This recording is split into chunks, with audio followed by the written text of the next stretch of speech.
ሌላው ፋኖን በተመለከተ ያነሳነውን በተመለከተ አንድ ሰው ቻሌንጅ አድርጎናል። ልክ ፕሮግራሙ ላይ ስገባ የጻፈው አንድ ኮመንት ነበርና ለኮመንቱ ለምን እንዳጠፋችሁት ያልኩት ለዛ ነው። ምንድነው የሚለው? እኛ ዛሬ ሰተን የመጣነው ርዕስ አፋብን ወደ ቀጠና የኃይል ስበትነት ብለን የመጣን አፋብን ወደ ቀጠናዊ የኃይል ስበትነት ተሸጋግሯል ብለን የመጣ ነው ዛሬ።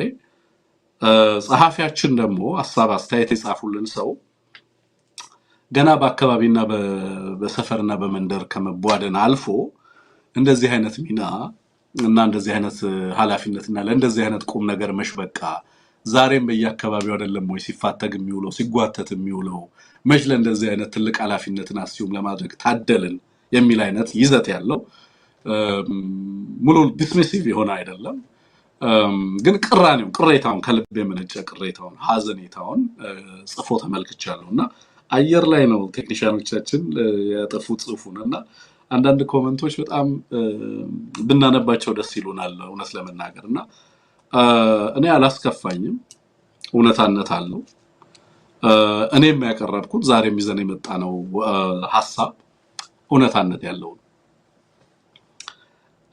ለአማራው ላረጋግጥለት የምችለው ነገር አፋብን የቀጠናው የኃይል ስበት ማዕከል ሆኗል ይሄ ለአማራ ማረጋግጥለት እውነትና ሀቅ ነው በርካታ ሪፖርቶችን ዛሬም ተመልክቻለሁ አፋብን የቀጠናው የኃይል ስበት ከኢትዮጵያ ምርጫ ጋር ተያይዞ በዋናነት ያለም አቀፍ ተቋማት ዲስከስ ያደርጉት ሲወያዩ ማን ነው ይሄ ኃይል ሲሉ ሲመክሩ ሀገራት ጭምር ሲያጠያይቁ በርካቶቹም አመራሮቹን ለማግኘት በርካቶች ጥረት ሲያደርጉ ተመራማሪዎች የጥናት ተቋማት ሀገራት ጭምር እንደከረሙ አውቃለሁ አፋብን የቀጠናው የኃይል ስበት ሆኗል ብትፈልጉም ባትፈልጉም ብትቀበሉም ባትቀበሉም የትኛውም የአማራ ክልል አካባቢ ብትወለዱም ባትወለዱም ከየትኛውም አካባቢ ራሳችሁን አይደንቲፋይ ብታደርጉም ባታደርጉም የትኛውም ሃይማኖት ፈላጊ የሃይማኖት ተከታይ ብትሆኑም ባትሆኑም አማራን ብትወዱም ብትጠሉም ባትወዱም ምንም ባይመስላችሁም አፋብን በኢትዮጵያ ቀጣይ ጣፈንታ ላይ ወሳኝነት ካላቸው ኃይሎች መካከል ተሰልፈዋል ኦኬ ይሄንን እምለው ለፕሮፓጋንዳ ፐርፐዝ አይደለም ምክንያቱም በታሪክ ተጠያቂነት እንዳለ ስለማመን የኔ ስራም ፕሮፓጋንዳ ስላልሆነ በተጨባጭ ያሉ ፋክቶችን መርምሬ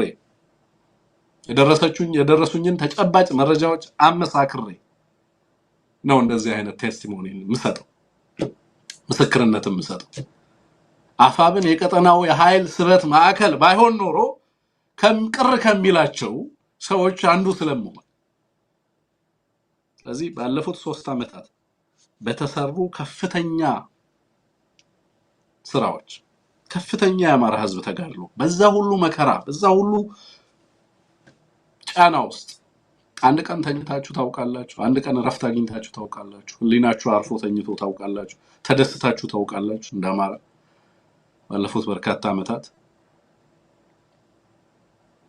የነዛ ሁሉ ጥራቶች የነዛ ሁሉ ስቃዮች የነዛ ሁሉ ሰቀቀን መታሰር መገፋት መገደል የነዛ ሁሉ ውጤቶች አፋብንን አቁሞት ብቻ ሳይሆን የቀጠናው የኃይል ስበት ማዕከል ሆኗል አፋብን በስማ በለው የሚሳተፍባቸው ጉባኤዎች የሉም በየትኛውም የዓለም አቀፍ መድረኮች ላይ ራሱ ወክሎ እንዳንድ ወሳኝ የቀጠናው ዴሊጌት የሚሳተፍባቸው ሂደቶች ከዚህ በኋላ እንደሚኖሩ በእርግጠኝነት ማረጋገጥ እችላለሁ በማንም በኩል በእጃዙር የሚደረጉ ግንኙነቶች አይኖሩም በቀጥታ ራሱ አፋብን በቀጠናው ላይ ከፍተኛ ኃይል እንዳለው አካል በቀጥታ ራሱ የሚወከልባቸው በርካታ ሁነቶች ከዚህ በኋላ ይመጣሉ ይሄ ብልጽግና ቢፈልገውም ባይፈልገው የብልጽግና ብቻ ሳይሆን ፕሮፌሰር መራራ የሚያስቀምጡትንም ሲናሪዮ አስቀምጣለሁ yes የአካባቢ ጉዳዮች አሉብን yes ያላጠራናቸው ነገሮች አሉ yes አሁንም የአማራን ትግል ማፍረስ አቅም ያለው ራሱ አማራው ብቻ ነው አማራዎች ከፈለጋችሁ ይሄንን ትግል በአንድ ቀን በትናችሁት ወደ ቤት መግባት ትችላላችሁ ይሄንን ሁሉ መስዋዕትነት ይሄ ሁሉ ዋጋ ይሄ ሁሉ ህዝብና ተፈናቅሎ ያለው ወገኖቻችሁን ዛሬም በጦርነትና በስቃይ ምን ይመጣብን ይሁን እያለ የሚኖረውን በሚሊዮን የሚቆጠረውን የወገናችሁን ተስፋ እናጨልማለን ካላችሁ በትናችሁት ወደ የቤታችሁ መግባት ትችላላችሁ። አማራ ካላፈረሰው ካላጠፋው በስተቀር ግን ይሄንን ትግል ካሸናፊነት የሚያቆመው ምንም አይነት አካል እንደሌለ ማረጋገጥ እችላለሁ። በአማራ ትግል ላይ ወሳኙ ሚናና ቁልፍ ታሪካዊ ኃላፊነት ያለው ራሱ የአማራው ክንድ ላይ የአማራው ልጅ ላይ ነው። አማራው አይ በቃኝ ከዚህ በላይ ትግል ምን ይሰራል ተደራድረን እኮ አንዳንድ ነገሮቻችንን ማስመለስ እንችላለን፣ እኔም የወረዳ ኃላፊ ሆናለሁ፣ የዞን አስተዳዳሪ ምክትል ጸሐፊና ምናምን ኮሚሽነር ኮሚሽን ከሆንኩ አይበቃኝም ብሎ የወገንና የትውልድን ጥያቄ አባንደን አድርጎ ለራስ ከርስ በራስ ኢጎና በራስ ፍላጎት ተሸንፎ የአማራን ህዝብ የትውልድ መከራ አባንደን አድርጎ ወደ ቤት ተመልሶ የሞቀ ኑሮ መኖር ይቻላል። አይ እኛ ከዚህ አካባቢ ስለመጣን ይሄ ትግል አይመለከተንም፣ የአማራው የጋራ ጉዳይና የጣፈንታ ጉዳይ እኛን አይመለከተንም፣ የኛ ጉዳይ ተናጥላዊ ነው፣ ይሄ ችግር ነው ያለብን፣ ይሄ ከተቀረፈ ምን አገባንኛ፣ አማራ ቢያልቅ ባያልቅ ቢፈናቀል ባይፈናቀል የኛ ጉዳይ እቺ ናት፣ እቺ ከተመለሰችልን በቃ። እሱም የትውልዱ ምርጫ ነው። አይ ያስተሳሰረን የአማራነት ጣፈንታ ነው፣ በተናጠል የሚመለሱ ጥያቄዎችና በተናጠል የገጠሙን አደጋዎች የሉ። አማራ እንደ ህዝብ የገጠመው አደጋ ነው እያንዳንዱ አደጋ። መተከል ላይ አደጋ ቢገጥመን፣ ወልቃይት ላይ አደጋ ቢገጥመን፣ ደራ ላይ አዲስ አበባ ላይ አደጋ ቢገጥመን እንደ አማራ የገጠመን አደጋ መላው አማራ የገጠመው አደጋ አካል እንጂ ተናጥላዊ አደጋ አልገጠመንም። ስለዚህ ከአማራ ነጥለን የምናየው የተለየ ጥቃት የለም።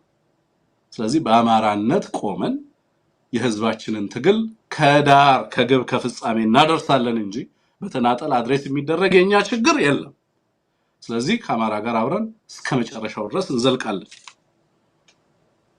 ብሎ የሚቆም በዛ ቆራጥነት ለትውልዱ መስዋዕትነት ዕውቅና ሰጥቶ ይሄንን ትግል ከግብ ከዳር ለማድረስ የሚደረግ ጥረት ውጤት ያመጣል።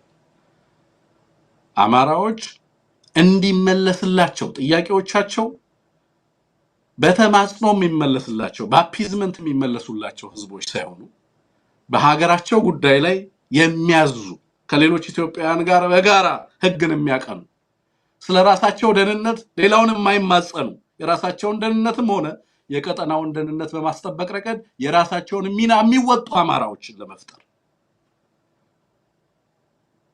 በአብይ አህመድ እግርና ጫማ ላይ ወድቀው የአማራን ህዝብ ጣፈንታ ከአብይ አህመድ የሚማጸኑ አማራዎች ሳይሆን እንደ ህዝብ በሀገራችን ጉዳይ ላይ ያገባናል፣ ኢትዮጵያ የኛም እጅ ስራ ነች፣ በኢትዮጵያ ውስጥ በሌሎች ፍቃድ ሳይሆን የምንኖረው በራሳችን ፍቃድ ነው፣ ከሌሎች ጋር እኩል የምንሆነው በእነሱ ቸርነትና ሀዘኔታ ሳይሆን በህግ ነው የሚሉ አማራዎች እንዲፈጠሩ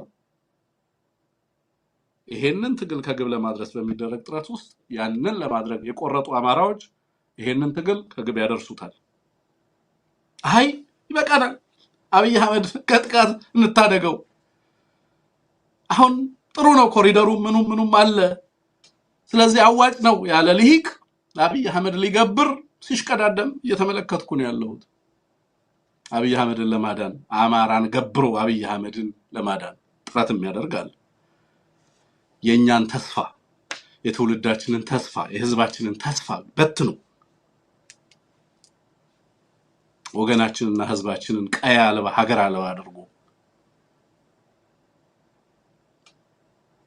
አብይ አህመድን ሊታደግ ከዛ እሱ የፓርላማ ተወካይ ተብሎ የተከበሩ አቶ እንትና ሊባል በወገኖቹ በሚሊዮኖች ሰቆቃ ላይ ሊቀልድ ይሄንን የሚፈቅድ የአማራ ትውልድ ካለ ለዚህ ነው አብይ አህመድ የአማራን ትግል ማሸነፍ አይችሉም። የትኛውም ሀገራዊም ቀጠናዊም ኃይል የአማራን ትግል መበተን አይችልም። የአማራን ትግል መበተን የሚችለው ማነው? ራሱ አማራው ካልፈለገው በቀር የሚያዋጣኝ የታደኑ መኖር ነው ካለ የሚያዋጣኝ በመንደር ውስጥ ተደብቄ ስሳደም መዋል ነው። እናንተ እንትን ሰፈር ልጆች እየተባባልን በዛ ውስጥ ተደብቀን ከመንግስት የሚጣልልንን ፍርፋሪ እየለቀምን ጫንቃችን በመንግስት አብጦ የመንግስት ቡችሎች ሆነን እንኖራለን። ምርጫ ነው። አይ ሰዎች ነን፣ ዲግኒፋይድ የሆነን ሰዎች ነን፣ በሀገሪቱ ውስጥ ትልቅ ሚና ያለን በኢትዮጵያ ውስጥ ከአብይ አህመድ የምንማጸነው ነፃነት የለም። ከአብይ አህመድም ከሌሎች ጋርም የሚኖረን መስተጋብር ህግና ህግ ነው።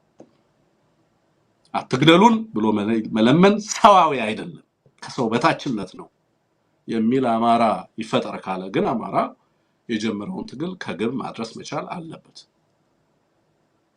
የከፈለውን መስዋዕትነት ማክበር አለበት። የወደቁ ወንድሞቻቸው ረስተው ለመንግስት ለመገበር ምሽቀዳደሙ አሉ። አዚፍ አንድ ሰፈር ትግል እንደሆነ ለማድረግ የሆነ አካባቢ እንትን እንደሆነ ለማድረግ የሚሞክሩ አሉ። ይሄንን አማራዊ ግዴታ ይሄንን ኃላፊነት በእያንዳንዱ የአማራ ጥያቄና በእያንዳንዱ የአማራ ኮር ጥያቄዎች ዙሪያ የጋራ መግባባትን ፈጥሮ ይሄንን ትግል ከግብ ፍጻሜ ለማድረስ የዓለም አቀፉ ማህበረሰብ የአማራውን ትግል ትልቅነት በደንብ ተገንዝቦታል አይደለም። አማራውን ያለያዘ ምንም ጉባኤ የማይካሄድበት ደረጃ ላይ ደርሷል። በእያንዳንዱ መድረክ ላይ አማራዎች አሉ ስለ ኢትዮጵያ ለማውራት ወደሚባልበት ደረጃ ላይ ተመቷል። ካለ መኖር ወደ መኖር ያመጣው ባዴን አይደለም የአማራ ህዝብ።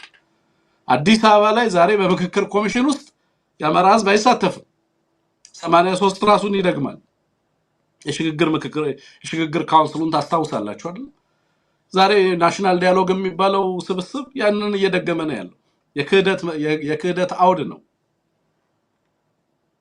አማራው ከዛ ውጪ በራሱ ፍሬምወርክ ነው እየሄደ ያለው እንጂ የኢትዮጵያ ሂደት አሁን ባለው አገዛዝ ባለው ሂደት ውስጥ ተሳታፊ አይደለም። የአባዱላ ልደት አክባሪ ነው። ለዚህ አገዛዝ የገበረው ልሂቅ ማለት የአባዱላ ልደት እንዲያከብር የተፈረደበት ልሂቅ ነው። ስለዚህ በመንደር መሰባሰቡ ፈተናዎች አሉ። እዚህም እዛም የአማራን ትግል የሚጎትቱ ተስፋ የሚያስቆርጡ ምናምን የሚመስሉ ነገሮች እዚህም እዛም ሲነሱ ያለው የደከማቸው ሰዎች አቃለው በጣም በተለያየ መንገድ ቅራኔ የሚሰማቸው አካላት ጫና የሚያሳድሩባቸው አካላት በርካታ ኃይሎች እንዳሉ አውቃለሁ። ፈቅደን ልናፈርሰው ቤታችንን ከፈለግን ትውልድ መስዋዕትነትን ከፈለግን ራሱ አማራው ይሄንን ትግል ማሸነፍ ይችላል። ከፍተኛው ትግል ከዚህ በኋላ የሚሆነው ከብልጽግና ጋር አይደለም። አማራው የራሱን ትግል እንዳያጠቃ የራሱን ትግል ከግብ እንዲደርስ ለማድረግ ከአማራው የሚሰነዘረውን ጥቃት እየመከቱ ትግሉን ከግብ ማድረስ ነው እንጂ ከአብይ አህመድ እና ከብልጽግና የሚመጣ ተጽዕኖ የአማራን ህዝብ ትግል ቢያጠፋ ኖሮ የዛሬ 3 ዓመት ማጥፋት ይችል ነበር። የአማራውን ትግል ማጥፋት አይችልም ብልጽግና በአማራው ትግል ተሸንፎ ነው ቀጠናዊ ቀውስ ውስጥ የገባው። ቅድም ሳነሳላችሁ የነበረው ከገዳሪፍ እስከ አልደማዚን ድረስ ብልጽግና ዛሬ ተወጠርኩኝ እያለ የሚያነባው በደህንነት መስሪያ ቤቱ በኩል የሚወጡ ሪፖርቶች በቀጥታ በአማራ ትግል የደረሰበት ሽንፈት ውጤቶች አካል ናቸው። ኢትዮጵያ ለገባችበት ፖሊ ክራይሲስ ድርብርብ ቀውሶች ውስጣዊ፣ ሀገራዊ፣ ቀጠናዊ በዚህ ስትለው በዛ በዚህ ሲሰፉት በዛ ሲቀደድ ሲሯሯጡ ሲገቡ ሲወጡ የሚውሉት ሃይማኖቱን ሲሉ የብሔር ግጭቱን ሲሉ የምን ግጭት ይሄ ሁሉ ክራይሲስ መሰረቱ ከኢትዮጵያ ህዝብ ጋር የጀመረው ጦርነት ነው። የኢትዮጵያ ህዝብ ደግሞ አሸንፎታል ብልጽግና። በዚህ ሂደት ውስጥ የአማራው ትግል የማይተካ ሚና የተጫወተ ከራሱ አልፎ በቀጣይ ፖስት አብይ ላይ ስለሚኖር ትብብር ዛሬ ኢትዮጵያውያንን እየጋበዘ በርካታ ኃይሎችን ወደ ሽግግር ቁመና ለመምጣት የሚያስችል ፕሪ ፖስት አብይ ከአብይ አህመድ በፊት የሚደረጉ ትብብሮችን ለማስተባበር ቀዳሚ ሚና ለመጫወት የሚያስችል ቁመና ላይ መምጣት ተችሏል። ዛሬ በበርካታ ኃይሎች የሚፈለግ በበርካታ ኃይሎች ዕውቅና የሚሰጠው ትግል ነው። ለምንድን ነው ስለ ችግሮቹ ማላወራው? አሁን ብዙ ሰዎች በጣም በየአካባቢው ችግሮች ያጋጥማሉ። በቅርቡ አርበኛ መሳፍንት ወጥተው እንደዚህ አሉ። በእርሳቸውን አባት አርበኛ ናቸው። በዚህ ትግል ውስጥ አማራ የሚሰጣቸው ስፍራ ቀላል አይደለም። ብሶታቸውን መረዳት ያስፈልጋል። በጣም ሴንሲቲቭ ኢሹ ነው ይዘው የመጡት። አልሰማውም፣ እኔ ሰምቻለሁ። ሌሎች ችግሮችን አላውቅም፣ በደንብ አውቃለሁ። ፈተናዎች ሳይኖሩ ቀርተው ነው። በየዕለቱ ከምታስቡት ከምትገብቱት በላይ ፈተናዎች እንዳሉ አውቃለሁ። ለምን አልበረግግም? ለምን ፓኒክ አላረግም? ችግሮች የሚፈቱበትን ጥበብ አውቃለሁ። ከዛ ውጪ የአማራ ህዝብ ትልቅ ነው።